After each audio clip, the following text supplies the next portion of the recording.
Welcome back to just another day in the shop. It smells like leather in here today, and I'm so glad I'm not out here where it's like 100 degrees and the humidity's through the roof. But I got the AC going in here, and that makes it nice. I'm gonna be working on some sheaths today to start with. First thing I want to do, start cutting them out. I've got to get some made for a customer, and then I got to start making some sheaths for knives I got for an upcoming show and get back on my show knives. Got about 3 weeks.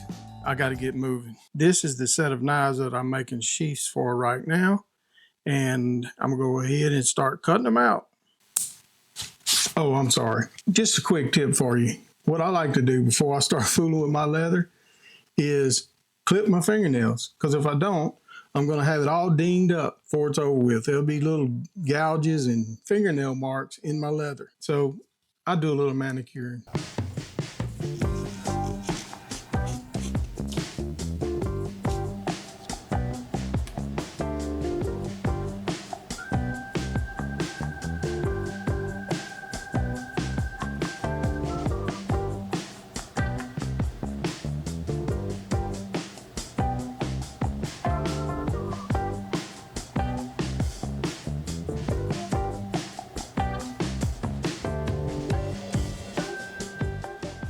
So it's true you have a lot of waste with leather, but I try to minimize that as much as possible. Pieces this size, I'll save, and every now and then I'll do a stacked leather washer style knife handle. So I'll put them in the pile for that. But by the time I cut out all the welts and everything out of a piece, this is what was left out of that piece.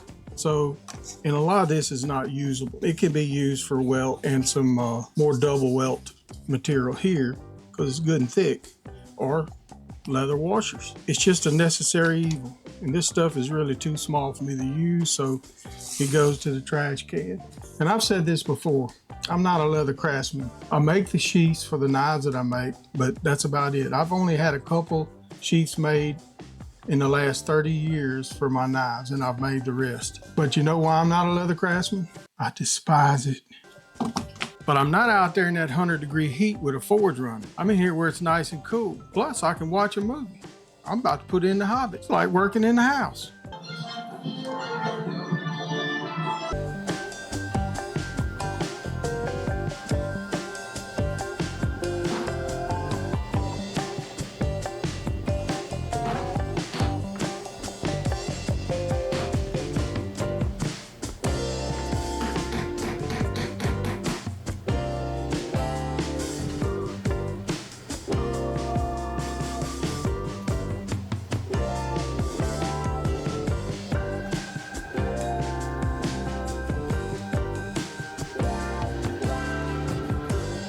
All right, I got what tooling done on these I'm gonna do.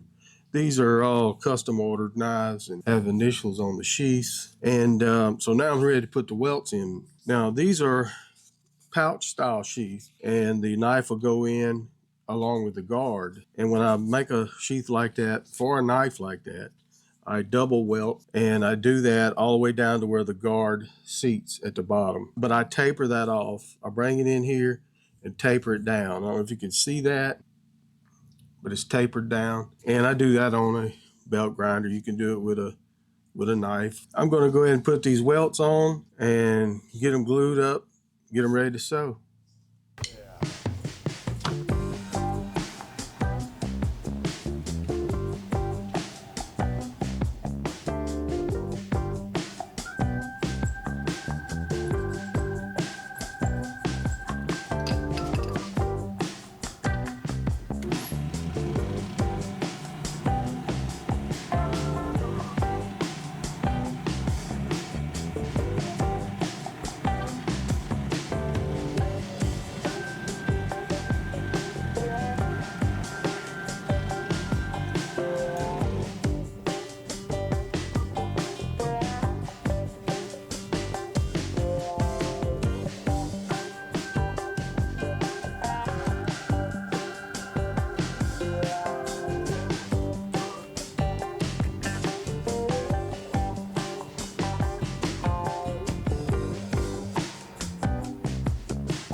So, remember when I was bragging about being cool in there, hot out here? Well, my air conditioner broke. That's my luck. So I gotta get started grinding on these show knives. Let's do it.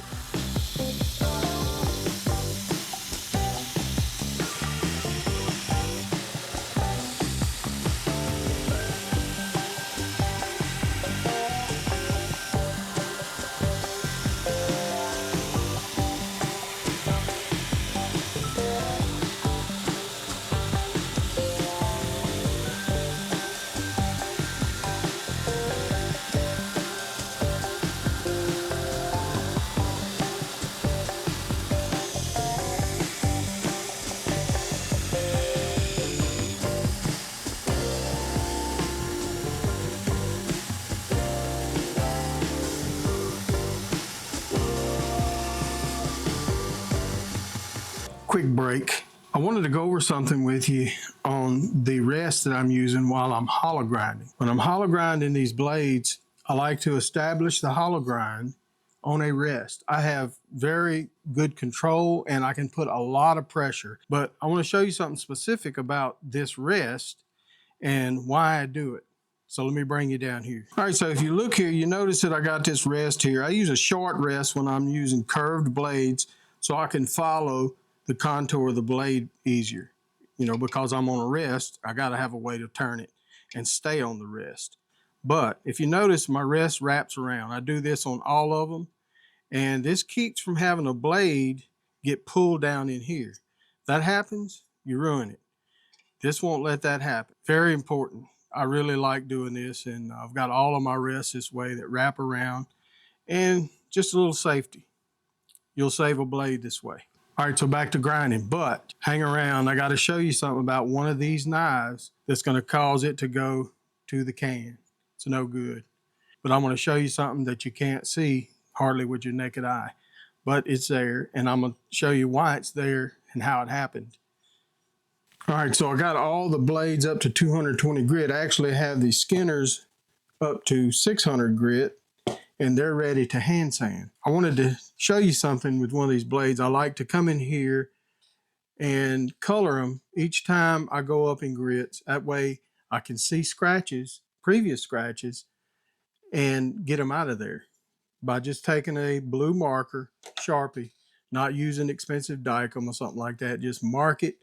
When I grind it, if I got a little scratch in there, especially against these shoulders here on the plunge lines, I can see them. But I wanted to show you something about this knife, that it is a failure. And I will finish it out and keep it for myself, but it will not leave my shop. But I want to show you, there's a crack, and I've got some arrows drawn there. I don't know if you can see it, but there is a crack right here in the spine. And if you watch the last video, I made a carbide hammer and was showing you how to straighten them with a carbide hammer.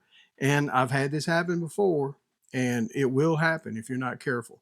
You're taking a knife that's hard, it's tempered, but it's still hard, and you're putting stress back in it. By straightening it, it's actually stressing it, and that caused a crack. What happened is I got too close to the spine. You need to stay away from the spine when you're using those carbide hammers and try to stay, away from it. Plus, I hit 2 or 3 times very close there because I had 3 dings. But I'm going to finish it out, grind it out, and see how far the crack goes in, and I'm just going to use it. This knife is my swamp spike, and I use it mainly for skinning catfish, and that's what a lot of people use them for, but it's also an EDC, and I make a Kydex sheath for it that has a combat clip. You can carry it in any position, anywhere on your belt or wherever you want to. But I use it to skin catfish. It's not a fillet knife, but you can do some good work with it. The skinners will have bolsters. I got to make them out of these blocks. There's actually 2 pieces here glued together, and they will get bone handles with red liners, jigged bone. They look pretty good when they're done. But that's about as far as I can go on this video. If you want to see me do the bolster work and handle work on these knives, let me know down in the comments. But I hope you got something out of this day in the shop. And I want to thank my patrons and thank you for watching. We'll see you on the next one.